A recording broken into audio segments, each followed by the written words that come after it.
I think we should talk about, the Rick Westhead reporting on the Hockey Canada. I don't know if we call it a scandal, but involving the alleged sexual allegations, right, of the 2018 members of the 2018 Team Canada World Junior Team, and how Hockey Canada recently handled that case. And they handled it, they managed it, obviously tried to do so in a very discreet, non-public way, which in today's world society isn't acceptable anymore. It just isn't. And the backlash, somewhat predictable, I would think, right? You've got major sponsors now pulling back and saying, we're not on board with Hockey Canada anymore. And maybe it has some significant impact on the upcoming World Junior Championship in Edmonton in August. I don't know.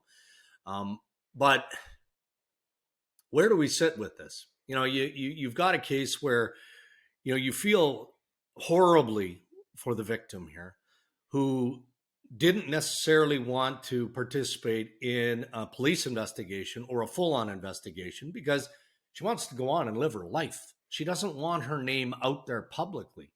The players involved, we don't know who they are. Their names haven't been made public. Does Hockey Canada even know who they are? So there are so many angles and twists and turns to this story.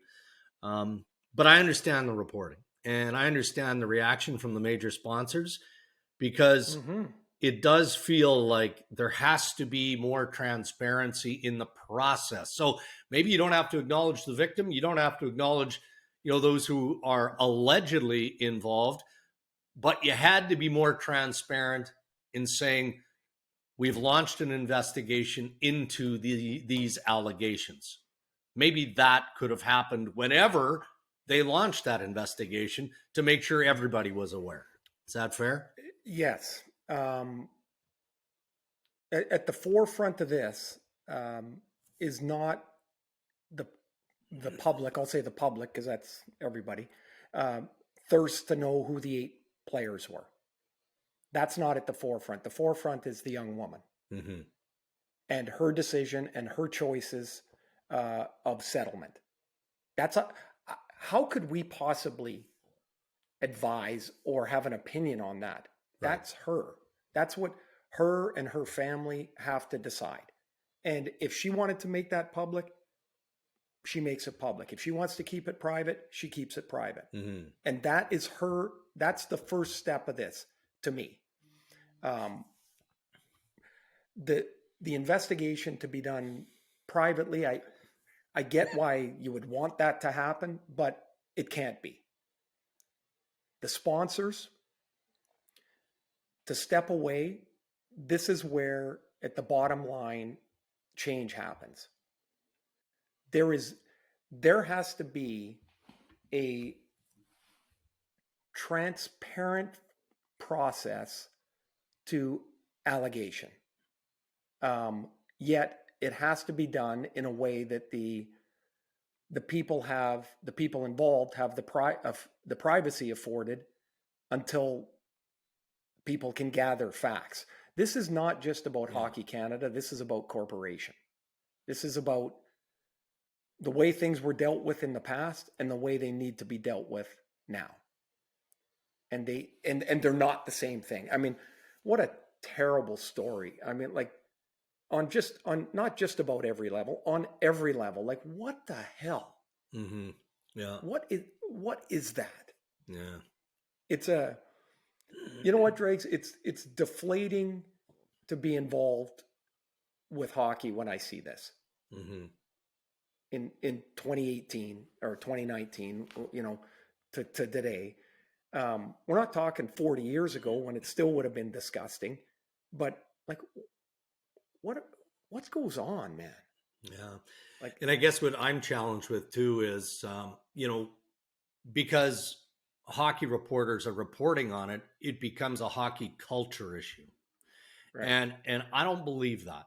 I mean, it happened in the world of hockey, and we can't detach from that. It's the very reason that Hockey Canada is being severely scrutinized. But it's more of a cultural issue, right? And it just feels like we should be so far beyond this. but yet we need these constant reminders that we're not. And more work needs to be done. So if you bring it back into the arena of hockey, then more work damn well better be done by Right. everyone, from the head of the National Hockey League to the head of Hockey Canada to everyone, minor hockey associations, how we teach these young people to interact and right from wrong. We shouldn't have to, but we're reminded constantly that we still have to.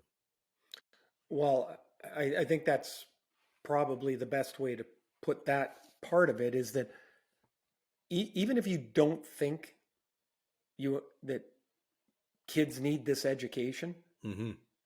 there's enough examples that clearly we all need this education. Greg's, 100%. when all of this awakening happened a couple of years ago, 3 years ago, I remember talking to Cami and a couple of her friends. We were sitting around, and they were talking about, when you walk home at night, and they're always shoulder checking. They're always changing sides of the street, Yeah. a woman on the way home. Mm-hmm. And I'm like, what do you mean? Like, I had no idea. I never had a sister. I never, I had my wife, and I never even thought of it. And they're like, oh yeah, you have to be all the time. And I'm like, what the Jeez. hell? Why would, like, I just had no concept, no idea. And it made me feel stupid and uninitiated into it. And so then I see this story, and honestly, like, I'm like, who the hell has seen anything like this? Like, what are they doing? Mm-hmm. This poor woman, like, back to the start of it, this poor young woman, she just wants to get on with her life. Yeah. But whatever she decides is the right thing for her. Mm-hmm. Might not be for this person or that person, but it's a terrible story. And I think the sponsors here have a real, not have like the potential, but they're going to enact change by stepping away. They're going to force Hockey Canada, which by extension will get into other organizations. There will have to be a new way forward. And that is the only possible positive thing of this.